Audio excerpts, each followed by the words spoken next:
Não são apenas as drogas que podem viciar uma pessoa.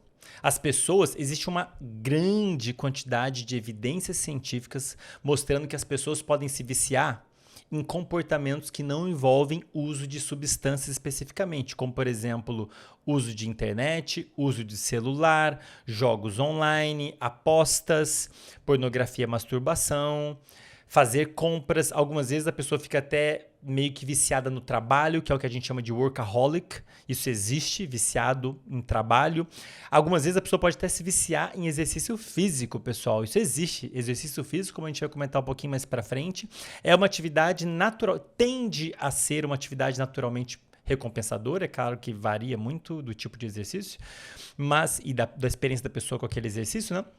Mas em alguns cenários, aquilo ali pode ser tão motivante para a pessoa, dependendo de como ela encara o exercício físico, que ela pode acabar desenvolvendo um vício em exercício físico. Dito em linhas gerais, pessoal, entendam que qualquer atividade, seja envolvendo o uso de alguma substância ou não, que estimule a liberação de dopamina, e isso varia muito de pessoa para pessoa, como que aquela atividade mexe com a pessoa, né? Mas qualquer atividade que promova que o cérebro da pessoa entenda como recompensadora e promova a liberação de dopamina, ela pode acabar desenvolvendo um vício naquela atividade. E eu convido vocês a refletir aí, talvez na sua própria vida, se não tem uma atividade em que você talvez suspeite que possa ter um problema. Não necessariamente você está viciado nela do ponto de vista clínico, que é um grande problema, mas será que não é uma atividade que talvez você esteja caindo numa espécie de desequilíbrio? Onde sua motivação para ela é muito grande, você não consegue controlar muito bem a execução daquela atividade, se você ficar sem ela, você fica desconfortável. É importante a gente ter essa reflexão, eu mesmo tenho essa reflexão, no meu caso, em relação a trabalho. E no mínimo, é uma reflexão interessante para você se entender um pouco melhor e se cuidar um pouco melhor, né? E, pessoal, existem várias evidências científicas mostrando que comportamentos que não envolvem o uso de substâncias podem ser viciantes. Inclusive, tem alguns trabalhos, me lembro de um trabalho aqui que eu até anotei, ilustrando que alguns jogos online, se não me engano era um jogo de motocross, ele pode promover um aumento da liberação de dopamina equivalente a quando uma pessoa usa uma anfetamina, que é uma droga muito potente, um estimulante muito potente que aumenta bastante a atividade da dopamina.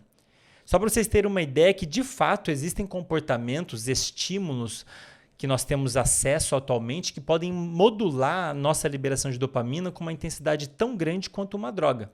E tem outras evidências mostrando que certos comportamentos, e nesse caso um estudo que estava estudando o uso de internet de um modo geral, eles podem, com o tempo, trazer alterações no sistema dopaminérgico, como aqueles que eu comentei que acontece com o uso de drogas, né? Então, a capacidade de liberar dopamina diminui, o número de receptores delas diminui, o cérebro fica mais sensível. Esse tipo de mudança, de modificação, pode acontecer com comportamentos que não envolvem o uso de substâncias. Do ponto de vista científico, é um pouco complicado estudar o vício nesses comportamentos, porque é difícil a gente ter um desenho experimental científico que dê para a gente controlar as várias variáveis envolvidas para conseguir dizer, poxa, realmente essa atividade executada dessa maneira pode potencialmente fazer a pessoa ficar viciada, né? Na experimentação animal com animais, né, com roedores e primatas, especialmente roedores, que são mais utilizados na experimentação científica, a gente consegue controlar mais, né, o experimento, claro, né, o que ele está comendo, o que ele está fazendo, onde ele está, mas obviamente não tem como estudar o uso do celular usando um roedor, né? Talvez um primata. Então, assim, estudar os vícios em comportamentos que não são drogas é um pouco difícil do ponto de vista científico, mas tem muitas evidências científicas apontando nessa direção. Podemos viciar em comportamentos que não envolvem uso de drogas. Inclusive, a última versão do DSM-5, que é o grande manual de diagnóstico de transtornos mentais, que é escrito pela Associação Americana de Psiquiatria. Então, você tem lá um grupo de médicos, renomados e pesquisadores da área que se reúnem para discutir quais critérios podem ser usados para diagnosticar a pessoa com um transtorno mental X, Y ou Z.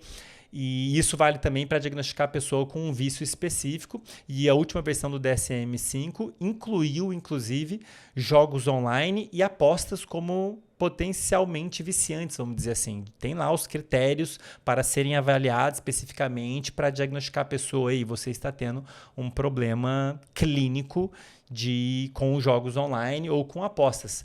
Mas, ou seja, a gente tem evidência científica o suficiente para poder falar, olha, para diagnosticar esses vícios aqui, a gente avalia esses critérios e se tiver tantos, quer dizer que a pessoa está ou não está.